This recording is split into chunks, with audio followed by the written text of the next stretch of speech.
കോൺഗ്രസ് നേതാവ് V M Sudheeran നമ്മോടൊപ്പം telephone ലൈനിലുണ്ട്.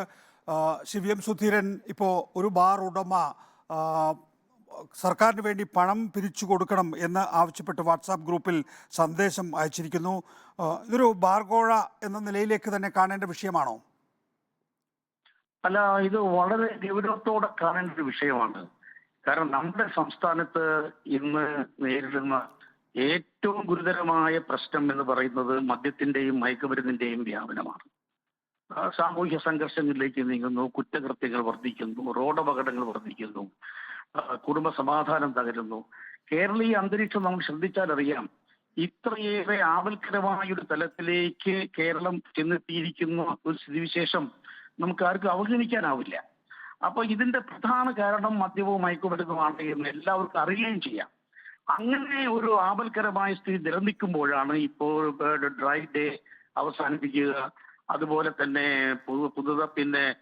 പുതിയ മേഖലയിലേക്ക് IT പോലുള്ള പുതിയ മേഖലയിലേക്ക് മദ്യവ്യാപനത്തിന് നീങ്ങുക തുടങ്ങിയ നിർദ്ദേശങ്ങൾ വന്നിട്ടുള്ളത്. ഇപ്പൊ മന്ത്രി പറയുന്നത് കേട്ടു, ഇതേക്കുറിച്ചൊരു പ്രാരംഭ ചർച്ച പോലും നടന്നിട്ടില്ലെന്ന്. അത് ശരിയല്ല.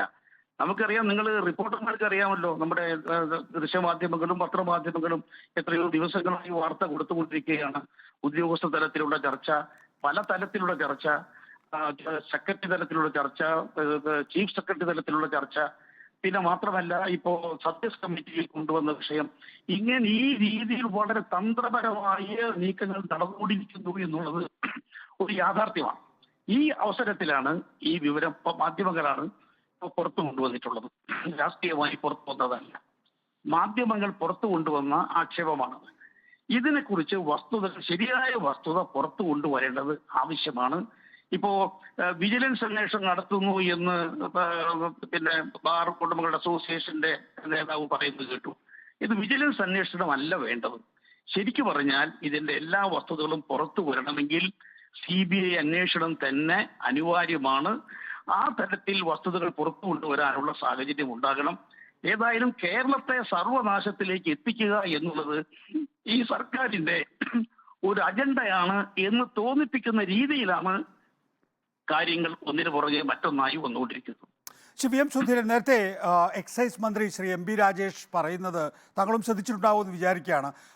പിണറായി വിജയൻ സർക്കാർ അധികാരത്തിലെത്തിയതിനു ശേഷമാണ് ഒറ്റയടിക്ക് ബാർ ലൈസൻസ് ഫീ 5 ലക്ഷം രൂപ കൂട്ടിയിട്ടുള്ളത്. മാത്രമല്ല, ബാറുകളുടെ ക്രമക്കേടിൻ്റെ കാര്യത്തിൽ മുൻകാലങ്ങളിൽ ഉമ്മൻചാണ്ടി സർക്കാരിനോ അല്ലെങ്കിൽ അതിന് മുമ്പുണ്ടായിട്ടുള്ള സർക്കാരുകളുടെയോ കാലഘട്ടത്തിൽ ഒന്നും തന്നെയും പിഴ ഈടാക്കിയിരുന്നില്ല. ഒന്നാം പിണറായി സർക്കാർ തന്നെ പിഴ ഈടാക്കി, രണ്ടാം പിണറായി സർക്കാർ അതിന് പിഴ വർദ്ധിപ്പിച്ചു എന്നാണ്. അപ്പോൾ ആ നിലയിൽ ഈ സർക്കാർ ബാറുടമകൾക്ക് ഒരുപക്ഷെ അരുചികരമായിട്ടുള്ള തീരുമാനങ്ങൾ എടുത്തത് കൊണ്ടായിരിക്കാം ഒരുപക്ഷെ ഈ തരത്തിലുള്ള ഓഡിയോ ക്ലിപ്പുകൾ വന്നത് എന്ന്. അതായത് ഈ ബാറുടമകൾക്ക് അരുചികരമായ തീരുമാനം എന്ന ആ വിലയിരുത്തലോട് ഞാൻ യോജിക്കുന്നില്ല. കാരണം ഉമ്മൻചാണ്ടി സർക്കാർ നേരത്തെ ഉണ്ടായിരുന്ന ബാറുകളൊക്കെ അടച്ചുപൂട്ടി, 730 ബാറുകൾ അടച്ചുപൂട്ടി. ആകെ ഉമ്മൻചാണ്ടി സർക്കാർ അധികാരത്തിൽ നിന്ന് ഒഴിയുമ്പോൾ, ബഹുമാനപ്പെട്ട പിണറായി സർക്കാർ അധികാരത്തിൽ വരുമ്പോൾ കേരളത്തിൽ 29 ബാറുകൾ മാത്രമായിരുന്നു ഉണ്ടായിരുന്നത്. ആ സമയത്ത് നമ്മുടെ ഒരു കാര്യം പരിശോധിക്കണം. അന്നത്തെ ടൂറിസത്തിന്റെ കാര്യം പരിശോധിച്ചാൽ അറിയാം. ഇപ്പോ ടൂറിസത്തിന്റെ പേരിലാണ് കൊണ്ടുവരുന്നതെന്നൊക്കെ പറയുന്നുണ്ടല്ലോ.